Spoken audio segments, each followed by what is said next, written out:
A third suspect facing charges in the death of Colin Brown. I knew about the first person that was arrested. I didn't know the second, and now to have a third, that's very troubling.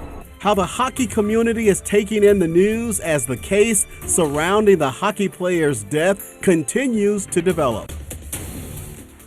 Good evening, everyone. I'm Robert Towns, and a third person is facing murder charges in connection to the deadly shooting of CBC hockey player Colin Brown. 5 on your side's Andy Krall has more details from investigators and the local hockey community still continuing to rally together.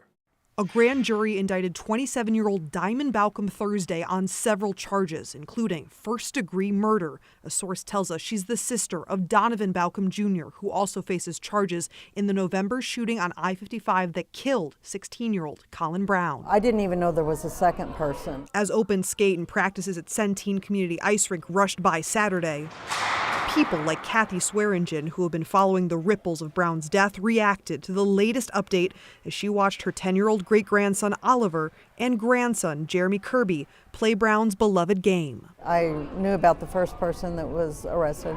I didn't know the second, and now to have a third, that's very troubling, very sad. It was back in January when Centene hosted a pair of memorial games for Colin Brown.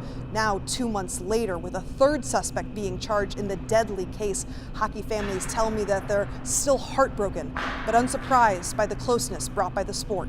Very sad story, but I do know that the hockey community is very tight-knit and support their own, so it sounds like I didn't know him or his family personally, but it sounds like they've had a lot of support. Colin and his dad Calvin were heading home from a hockey game when he was hit by a stray bullet near Loughborough. Besides the two Baucoms, Garrett Jordan is still charged with first-degree murder along with other counts. With each new development, the hockey community is recognizing how much Colin's former CBC and African Americans teammates are leaning on each other, along with his family. They are very close. They're very team-oriented, and so they support their own. Andy Krall, 5 on your side. Donovan Baucom is currently being held in the Jefferson County Jail without bond. Officials say her bond hearing will likely be on Monday. St. Louis police shot a man this morning during an attempted arrest. This happened off Kings Highway in North City. Officers say they got an alert that a car wanted in connection with a stealing incident was spotted in the area around 1 this morning. Now, when police tried to make a stop, the suspect tried to get away. He crashed in front of a home and tried hiding in a nearby yard. When an officer tried to take the suspect into custody, the officers started firing shots. The suspect was seriously hurt and taken to a hospital. The police officers were not hurt. Police found a gun in the vehicle plus 2 women. We will definitely continue to update this story as we learn more.